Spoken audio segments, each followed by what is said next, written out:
Good afternoon, everybody.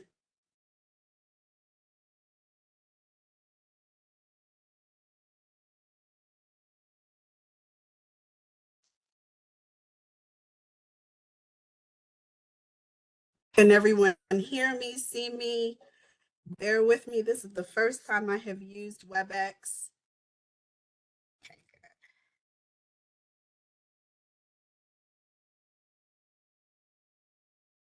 All right, so I always tell people, full disclosure, I am a social worker. I'm not an IT specialist, not a mathematician. So as I go along, if I flub, you know, just know that it is because of the role that I'm good at and not the role that I'm not.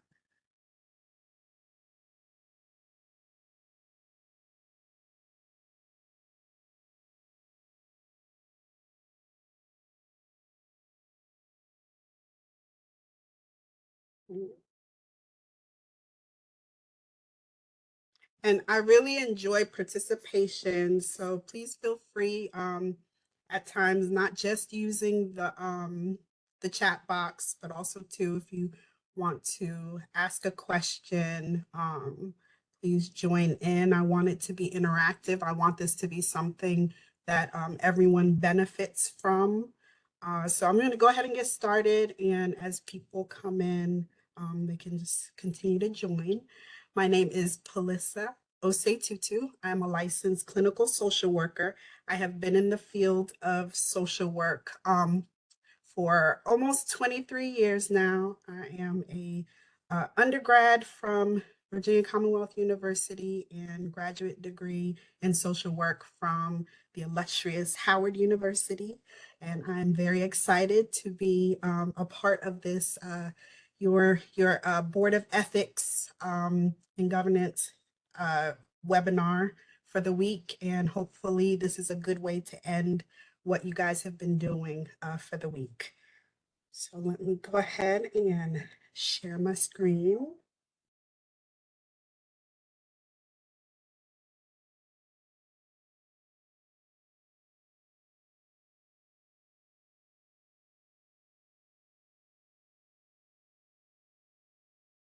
All right.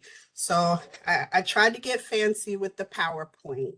And so as we said, this is about this training seminar is about ethics and mental health and my name. And first, we start off with like some obvious things. What is mental health? That is something that we kind of we hear the buzz phrase, and people have different definitions of it. But my thing is, what is your definition? So, how do you define mental health? Before I share what my definition is. Let's see this.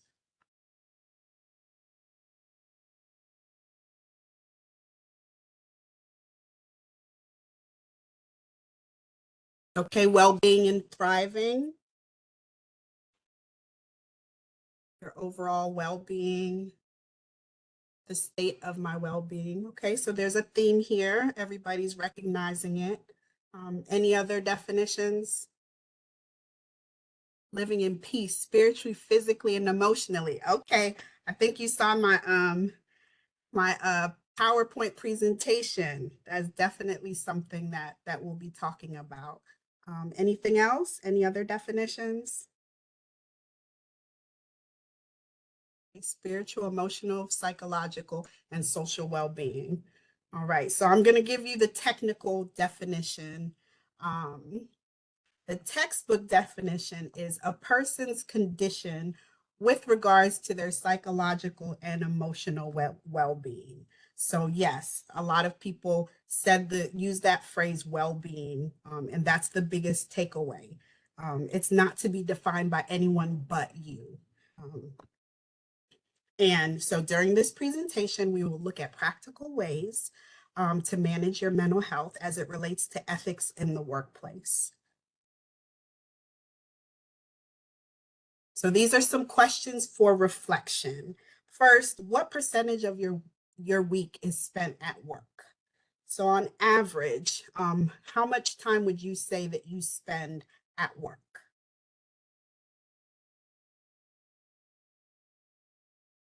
Okay, somebody said 33%, 75%,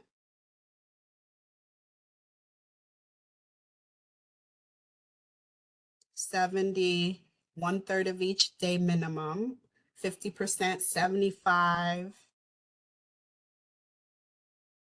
75. So 40%, 47% at the office or working, whatever in terms of work in general, how much of that time of your week? Because sometimes we take work home. So yes, if it's you end up taking work home, I would count that too.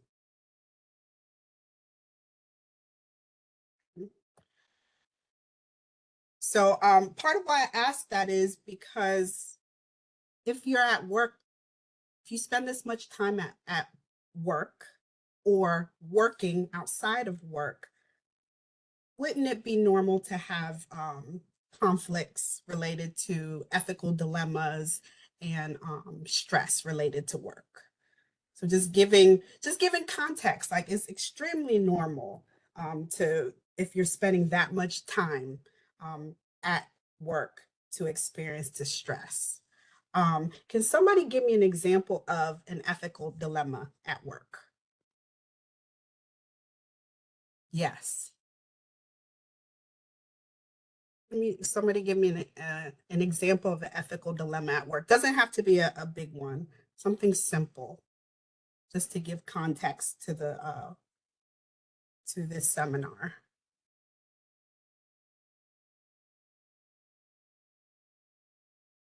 Because for me, coming from the mental health side, our ethical dilemmas tend to be different. And someone said being aware um, triggers at a customer service desk felt, and as a result, compassion fatigue. Um, Boss wants you to work, but coworkers find things to not work with the assignments. So, yeah, those are very typical ethical dilemmas. And if we are someone who is used to fixing things or kind of problem solving, what do you do when it's a place where you spend 75% of your week? And it's also the same place where you get paid and you have to get along with your coworkers. So, how might an ethical dilemma affect you? And would you be able to recognize symptoms of distress, anxiety, worry, and or depression at work?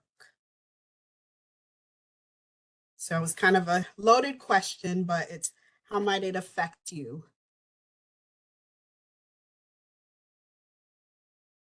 Stress, headaches, yes.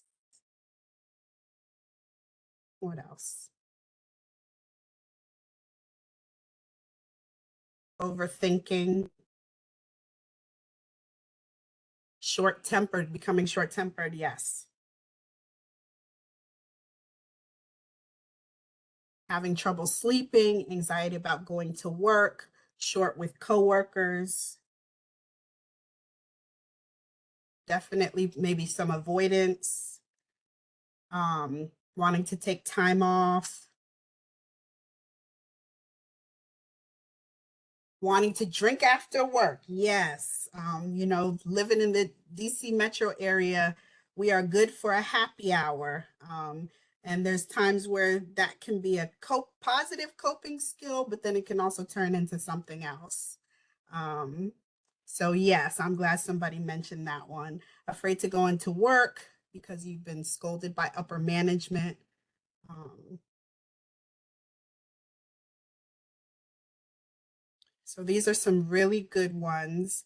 Um, and what are some things you have done to manage or cope with these symptoms that we've described, positively or negatively?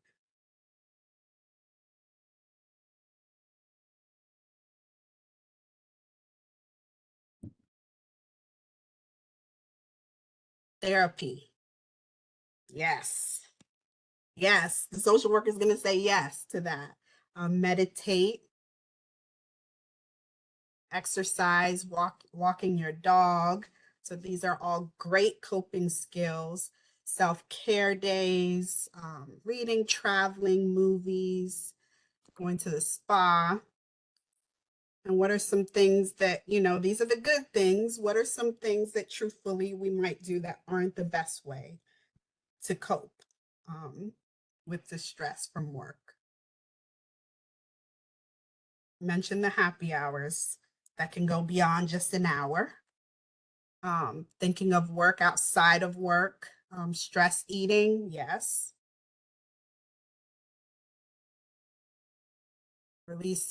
Yes, releasing your emotions on your spouse. I was going to say, we get home and you end up stepping on a toy and then you snap at your child. And the reality is it wasn't really about the toy. It was whatever you were carrying over. Venting to others, rehearsing the problem. So, yeah, I think you all have brought up some really good points, both the positives and the negative types of coping. And so next we're gonna kind of start breaking some things down. So, whenever we talk about health, so specifically when I talk about health, it's important to see it from the perspective of three. And the first one is spiritual health, second, physical health, third, mental health. And with spiritual health, it is our personal relationship with the higher power, nature, within ourselves or the universe as we define it. It isn't specifically about religion, but rather what gives you purpose, what drives and motivates you on a daily basis. And studies have found that when people are able to identify purpose and gratitude, they have better quality of life. So I wanted to give that loaded definition because, it's not everybody subscribes to a particular religion or church or anything like that, but we tend to have something that makes us wake up in the morning and say, okay, I can do this today.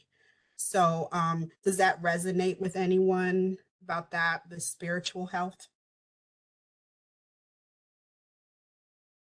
Yes.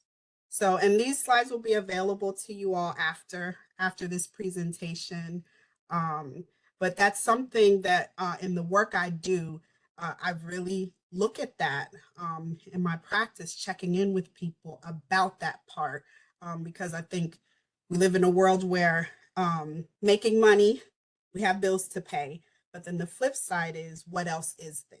Sometimes we achieve that goal and then it's like, what's next? Next is our physical health. And this one, the care that we extend to our physical body. This includes having a healthy number of hours of restful sleep, eating balanced meals that nourish and replenish us, checking in with yourself about how many hours of physical activity you engage in per week, as well as medical checkups that include blood work, monitoring your blood pressure, blood sugar, cholesterol, etc. So I like to throw this in a lot of times. This vitamin D, uh, low vitamin D can cause insomnia.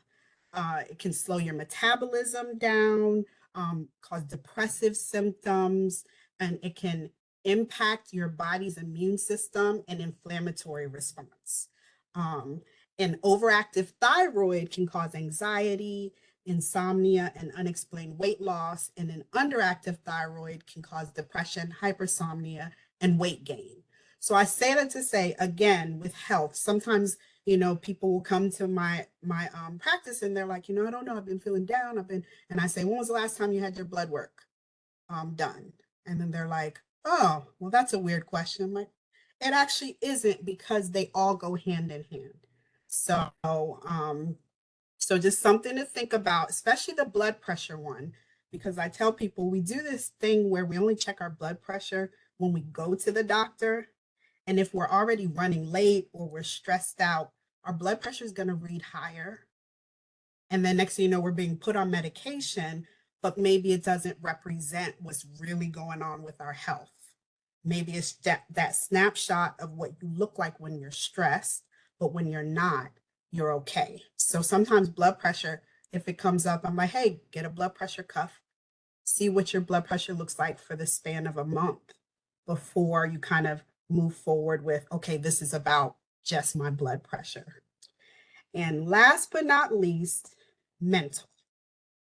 Anything associated with the brain that affects our ability to think, feel, and express ourselves positively or negatively. Some of our mental health difficulties are connected to past experiences, trauma, current work stressors, or life changes. The way we experience and interpret the world is based on our personalities, how we were raised, and patterns of thinking. All of these factors can contribute to our daily stressors. So, we are not one note.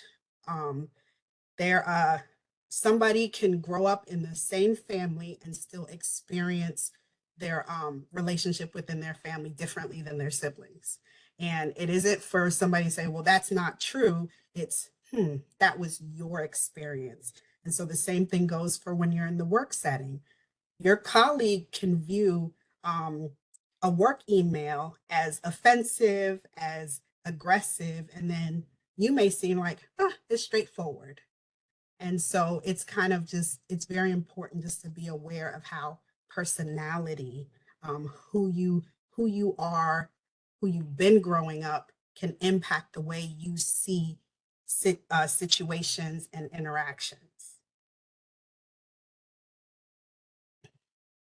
So why do ethics in the workplace cause conflicts? So I'd love to hear what some of your thoughts are on why ethics may cause conflicts in the workplace.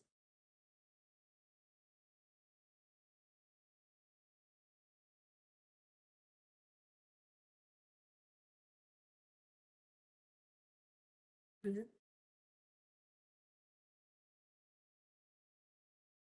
People define ethical behavior differently. Absolutely.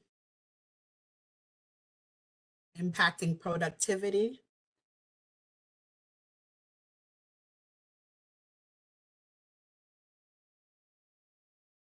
different values. Yep.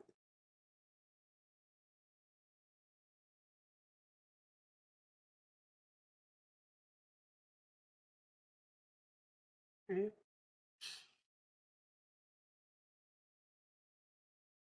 Conflicts with ethics can impact all components of health. If people try to go against policies, then you may feel stressed. Yes.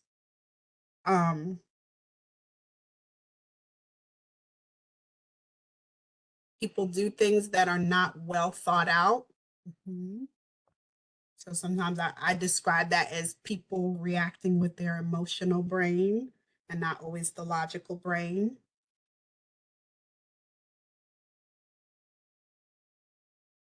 So, in terms of how it might conflict with the components of health, yes, reporting ethical violations can be stressful. Sometimes it's very hard to go against the grain. It's very hard to be the odd man out, odd man, woman, person out. So, in terms of from the spiritual side, it may go against your moral code or your moral compass. It may cause internal and external conflicts regarding our principles and belief systems or misalign with our religious beliefs. So here you are, you have a job, get paid to do this job, and then something comes up and it kind of it challenges who you are at your core. And so this conflict of being an adult and still having bills to pay and like, is this right? How do I broach this? Like that can cause a lot of conflict. And I think that's something that maybe I know I've experienced that in my time being an adult um, and kind of had to make a decision based off of that. Um,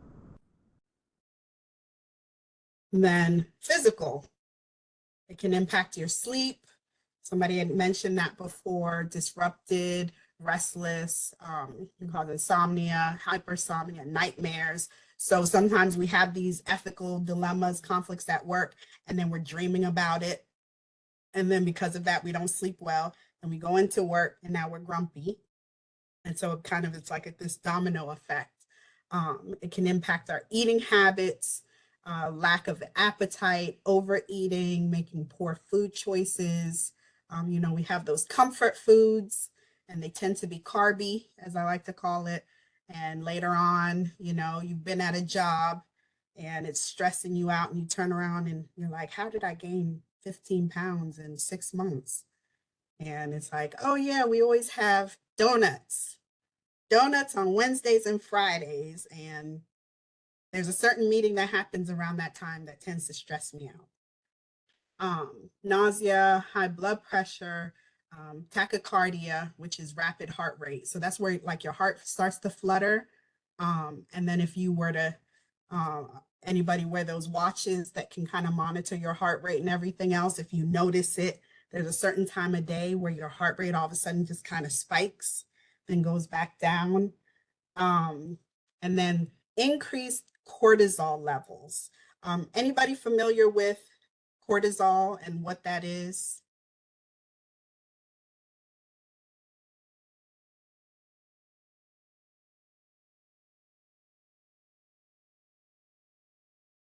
So I want to make sure that, because this is a very important one. Yes, cortisol is a stress hormone.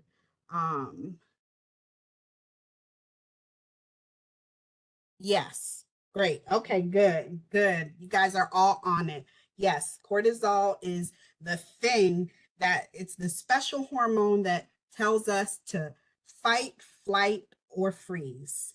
Um, and so what happens is when it's emitted and all you're doing is preparing for a report that's due tomorrow, it just ends up sitting there and it can cause insulin resistance in our bodies and weight gain. What happens with insulin resistance?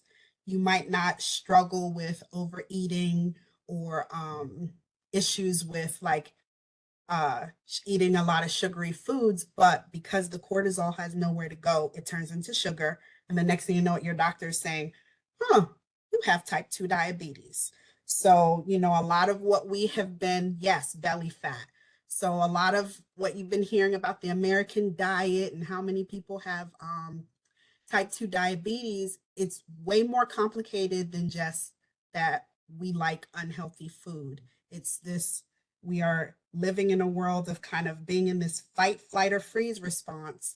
And our body is responding like we're running from a saber-toothed tiger. And especially in your work, because you guys are dealing with these kind of sometimes high stress cases with these deadlines.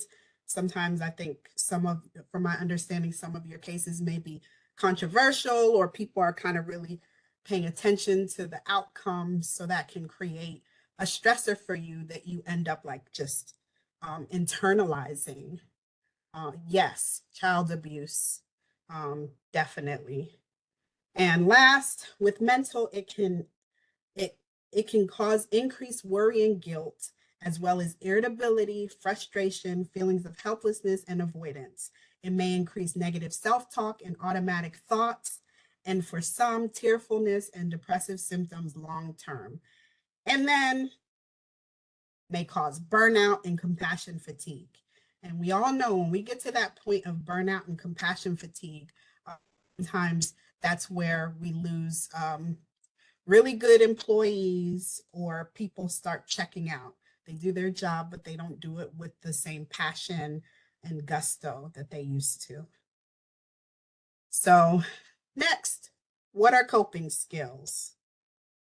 One thing I can say that's changed in the time that I've been in this field is that people are more educated about mental health and what to do. So some I like asking these questions first before I start just kind of reinventing the wheel.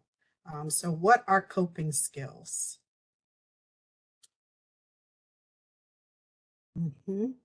Yes, thoughts and behaviors um, used to manage internal and external stressors or distress. They can be positive or negative. They are our brain's way of shielding us from difficulties. And people are mentioning some good ones, very positive ones. And so we'll start off with the positive coping skills. Somebody mentioned walking the dog, listening to music, journaling. And so we have talk to someone and work out, go for a walk. Yeah, listening to music, read a book, prayer, meditation, spend time with dear friends. Yes. Anything else that's not on here? Singing out loud. Oh, I love car karaoke. That is one of my favorite pastimes. Dancing. Yes.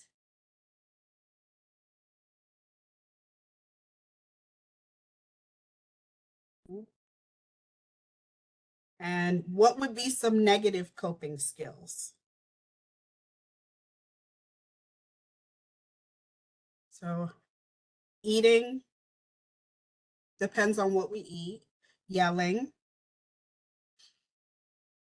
domestic violence. Yes. Substance use, oversleeping, drinking. Yep. Not sleeping. Yep. Alcohol, substance abuse, overeating, thoughts of suicide, complaining. I added avoidance, aggressive, passive, aggression, passive, verbal, or physical. Negative self-talk. So that's where, we have these automatic messages. Sometimes we tell ourselves that aren't always positive. Um, and isolation. So it's just just a general definition of coping skills and examples of positive and negative coping skills. So next, um, what can you do to manage symptoms while at work and or at home? Because the reality is um, when we're able to self-soothe, we're able to better manage these moments when it comes to challenging ethics and being at work. So the first one I wanted to talk to you all about, yes, taking a break, is about self-awareness of your thoughts and your physical body. So when I say self-awareness of your thoughts, find a plant, yes. It's sometimes, again, we don't always realize the messages we're telling ourselves, like, oh, you're not going to get this right, or there she goes again, or I don't want to be here. And sometimes stopping yourself from those automatic messages can sometimes stop you from going down, I call it the train with no brakes in your physical body. So the work you guys do requires you to be very in tune with other people. And sometimes what happens is we will sometimes pull our shoulders in, and our bodies get very tight in response to focusing on the person we're interviewing or investigating, or when we're using a lot of brain power. So a lot of people in fields like yours and mine, we tend to have a lot of tension in our necks, shoulders, and upper back.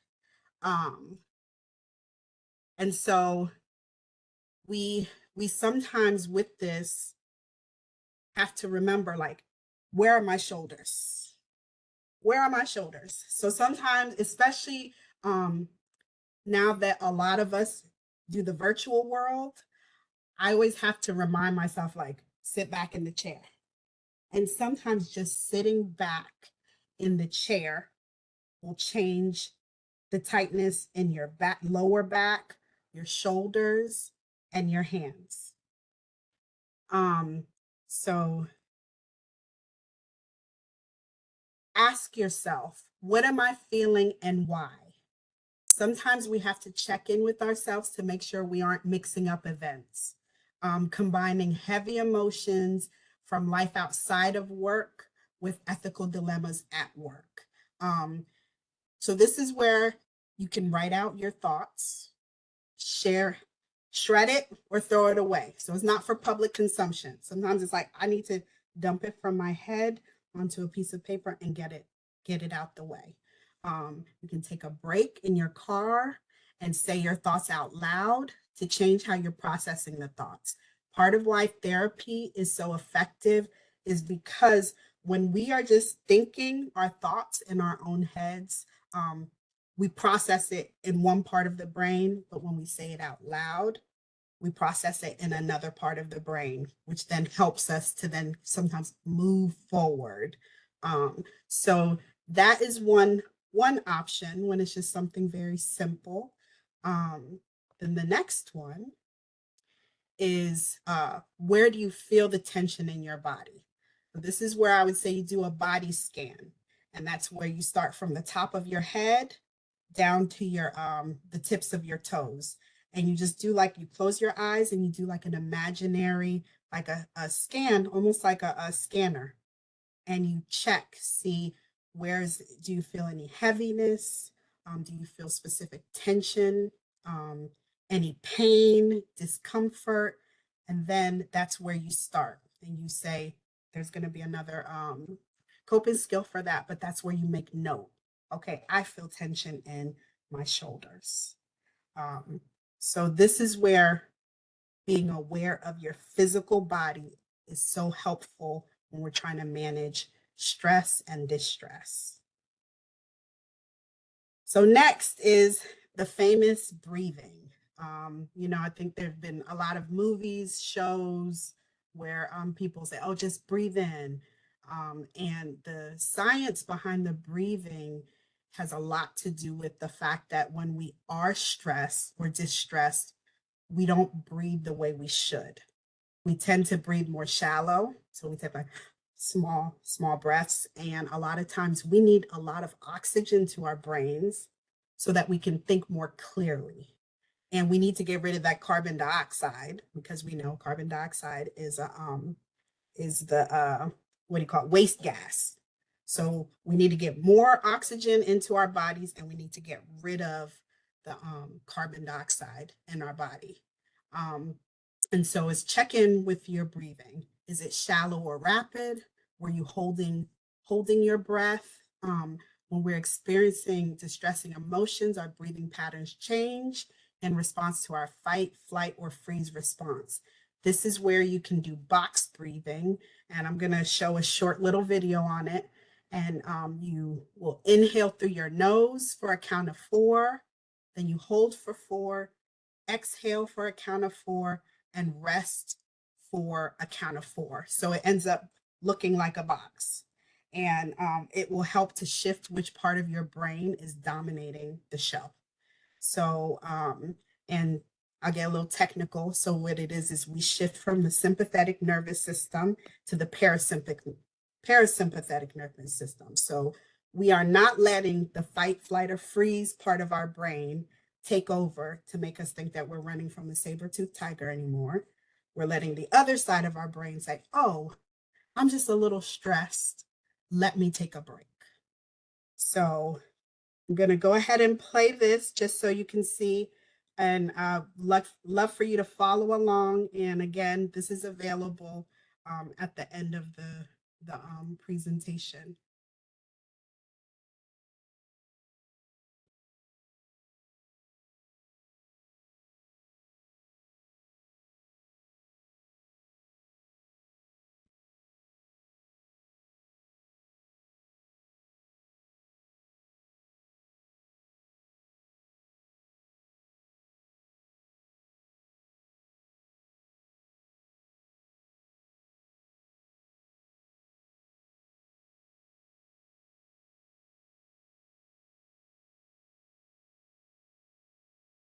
And so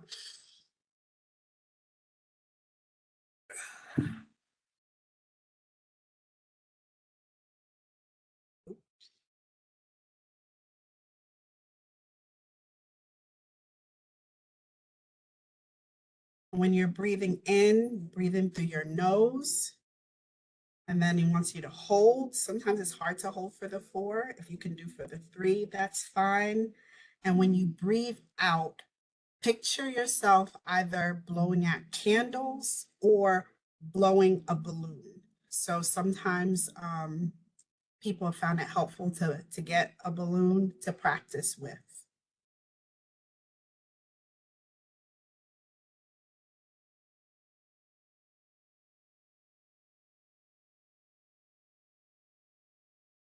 Yes. And so the key is the difference with this type of breathing versus regular breathing is you are breathing from your diaphragm. So anybody who has done music, singing, anything like that will know there's a different strength in breathing from your diaphragm. So the easiest way to check is you can take your hand and put it on your belly, the upper part of your stomach, and when you breathe in, your hand should move out, and when you breathe out, it should push back down. And another way to do that is you can lay down and put a book on your stomach, and when you breathe in, the book should rise, and then when you breathe out, it should go back down.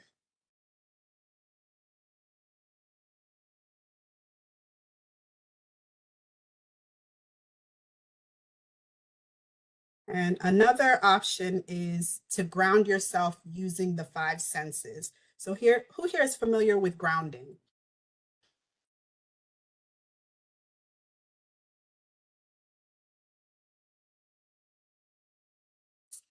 Okay, yes, yoga. Yoga is a place. Yes, tree stand. So grounding is about bringing yourself back to your present place. And when we are stressed, when we're overwhelmed, sometimes we're like somebody's talking to us and we're like over here. We're not even present with them. And so this is something you can do no matter where you are to get you back to where you are presently. And using our senses is the best way to do it. So this one, it would have us, yes. Uh, so the first one would be, what are 5 things you see? So that's where you just kind of scan around and identify 5 things you see. And then what are 4 things you can touch? 3 things that you can hear. 2 things you can taste. And what is 1 thing you can smell? So sometimes what you can do if you're able to is, especially related to the smell and taste, you can always have, if anybody likes spicy things, like those wasabi nuts, and also too, Altoids are a good one. And sometimes just popping them in your mouth in those moments, and it just kind of, it will awaken your senses and help to ground you. So those are things you can have around. And then of course, water bottle. Always having water around is you can't go wrong with water. And the next one is progressive muscle relaxation. So it is a technique that helps to relieve the tension in your large muscle groups that can be done in your chair while at work, or even in your car prior to going to work, arriving at home to help transition from work to home. So sometimes if you know, like you've had a hard day at work and you do not want to bring it into the house, sometimes doing this exercise can kind of help you to kind of switch. And with the large muscle groups, it's things like your shoulders, your thighs, so quads, and the hamstrings, and so those large muscle groups. Because, like I said, when we're at work, we tend to do stuff like lean forward, or we tend to like really pull our shoulders in. So this encourages us not to. So when we are empathizing, and we have what we call mirroring cells in our body that will copy the body language, affect, and even sometimes mood of someone else. And so this is why when somebody smiles at you, even if you're not having the best day, you smile back. Or I'm sure everybody's experienced this. Somebody yawns and then you yawn too, but you're like, I'm not tired. So these are things that because of human interaction, most likely because of evolution, we sometimes will mimic the positivity or even negativity of someone else who's around us. So this is another short video on progressive uh, relaxation. Somebody said mention receptivity of others' emotions. Yes, and that's why sometimes you'll hear like misery loves company. And what that's really about is just like sometimes the energy, somebody's feeling down, our mirroring cells is like, should I feel down too? Should I, maybe I can't express my excitement or something else. So that's why it's really important to always be grounded and paying attention to yourself so you don't get it, you don't confuse it. Let me start that from the beginning.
Mm.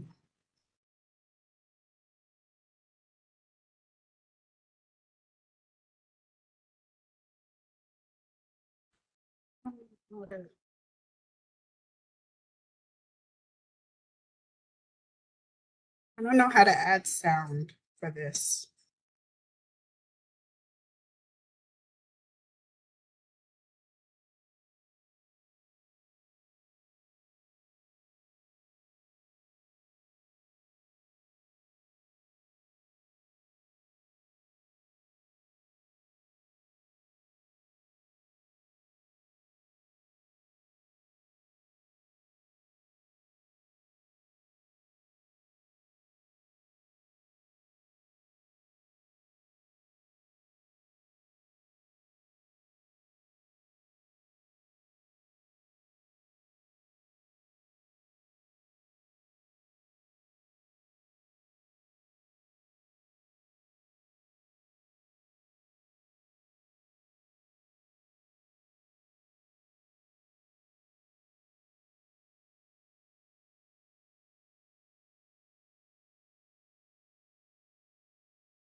So that was an example of progressive muscle relaxation.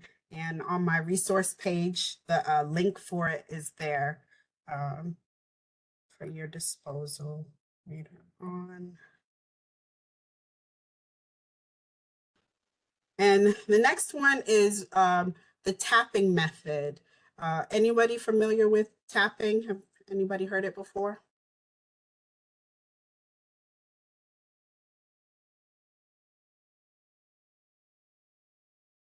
Okay. Okay, great. Yes. Um, it's a really, really good way, very easy to use technique to calm down your nervous system. And tapping is a mind-body method of tapping key acupoints on the hand, face, and body with your fingertips while focusing on uncomfortable feelings or concerns and using positive affirmations to neutralize those feelings. Um, the acupoints contain high density of nerve endings, nerve fibers that control heat and cold, and a high concentration of white blood cells. And when they are tapped, they are released. The negative energy is released, and you feel calmer. Stimulating acupoints produces a variety of brain chemicals, similar to the effects of opioids. So pain relieving chemicals, serotonin, which is our feel good um, brain chemicals, so which helps regulate sleep, mood, and memory, and gamma amino acid, and which has a calming effect on the body, which then also adds to you being able to sleep and rest. And over here to the left, it just kind of shows where the points are. And we're short on time, so what I want to do is just briefly just show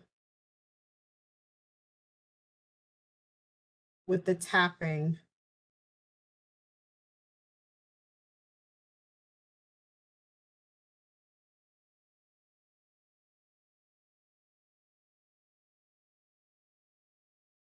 So the key with the tapping is for you to identify what you're feeling distressed about and rate it from a scale of 1 to 10, 0 to 10, 0 being not bothering you at all, 10 being bothers you a lot.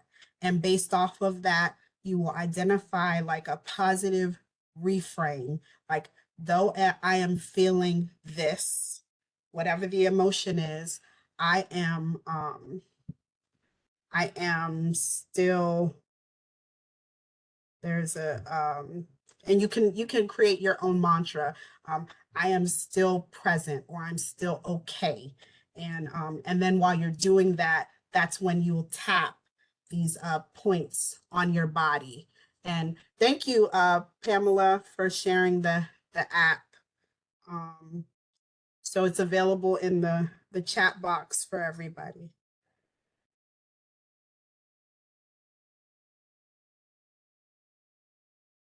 I just want him to show us. He's doing a lot of talking.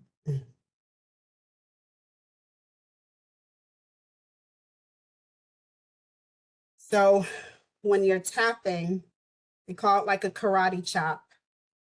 So you'd start here. And then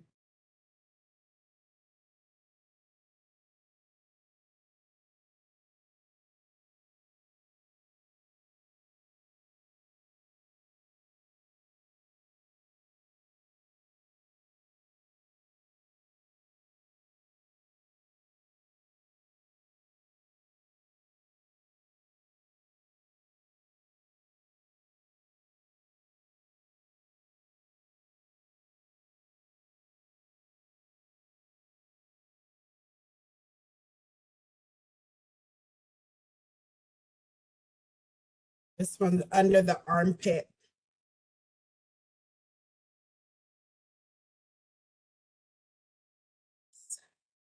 So yeah, so this is a method that you can use to help bring down your stress when you're in public. You can do it if you have your own office, you can do it in your office, you can do it in your room. And it's something that you can do on your own. You don't have to go to a professional or a specialist, but all of these points, if anybody's ever done acupuncture, it's the same points that acupuncturists may use the small needle. And some other options for managing your mental health: acupuncture and massages to help alleviate tension in your body. Nowadays, more insurances are covering both. So please, on open enrollments coming up. So if you're noticing that you're feeling more stressed, go ahead and look at your insurance plans and see, does it cover it? Is there reimbursement? Is there a percentage? Do they have providers? Because it's definitely valuable. There's no harm in it. Then we have, you know yourself better than anyone else. So if you have like ethical dilemmas at work that are impacting your ability to be successful at work, review your employee handbook, of course, and follow agency policy regarding communicating your concerns. Because, you know, if we are activists and we're kind of we're suppressing that part of who we are, it has a bigger impact on us. So of course, paying attention to what your agency says about how you manage those things. Consider accessing EAP, the Employee Assistance Program, through work. It's confidential for employees. Set amount of sessions. Different agencies that I've worked with have a different number of sessions that are allotted to employees per calendar year. Sometimes I've been asked to contract with agencies to provide EAP services. So, you know, you can always refer to your HR department about accessing it. And explore outside counseling services through your health insurance plan. That sometimes we just get to the point where we need more than just a little bit of support, and that's okay. I always tell people I would rather you come knocking on my door before the crash happens. That what tends to happen is by the time people are coming to see folks like me, they're at their wits' end, and it's not insurmountable, but it tends to be harder work. And any questions about the coping skills and the resources for kind of doing on your own?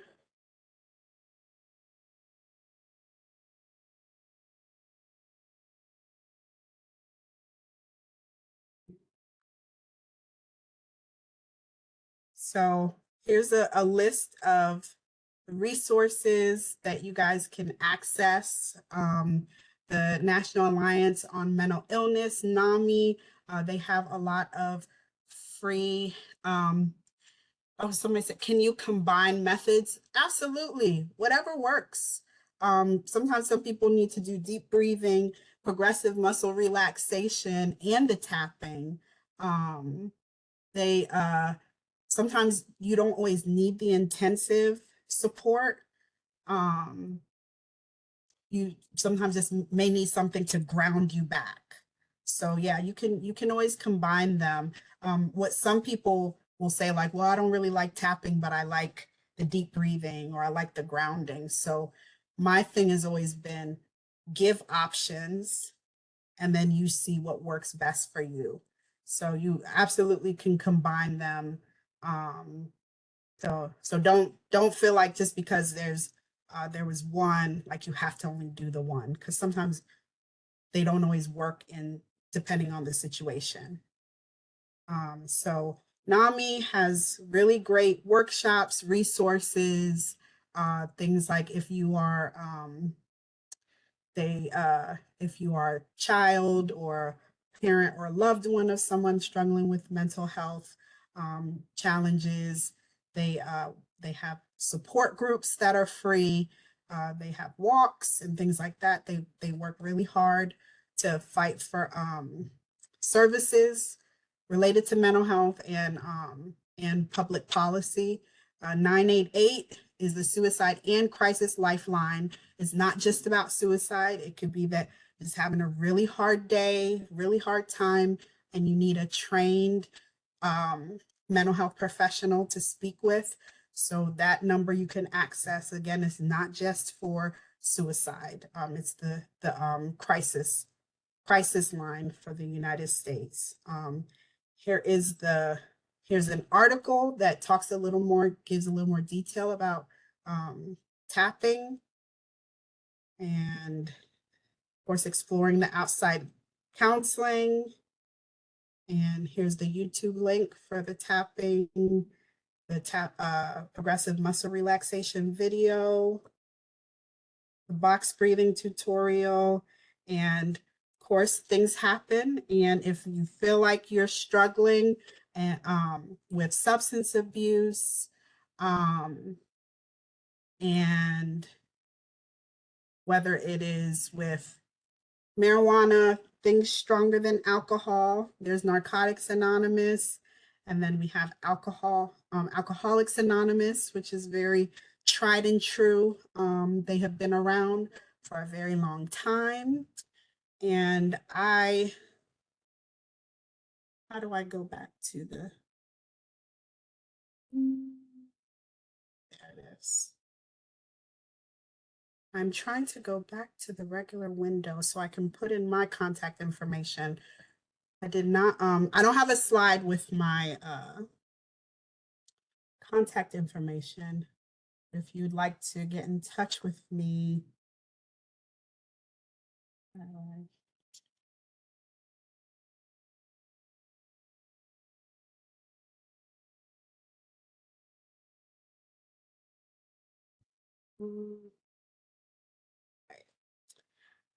so, and I will add my contact information in the chat box. Anybody have any questions for me? Any other thoughts you want to add?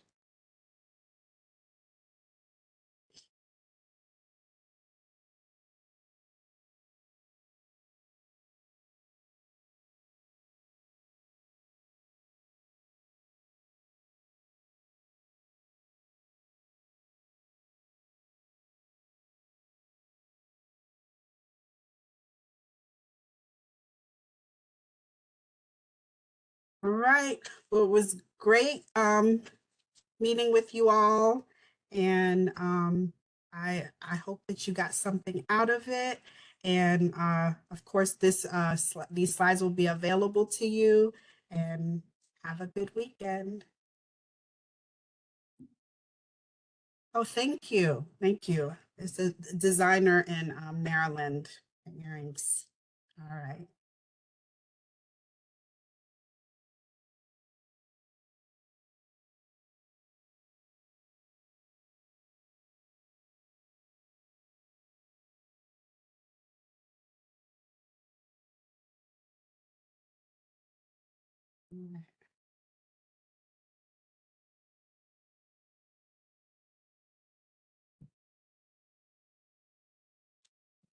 Yes, yes, it'll be yes, they'll be available.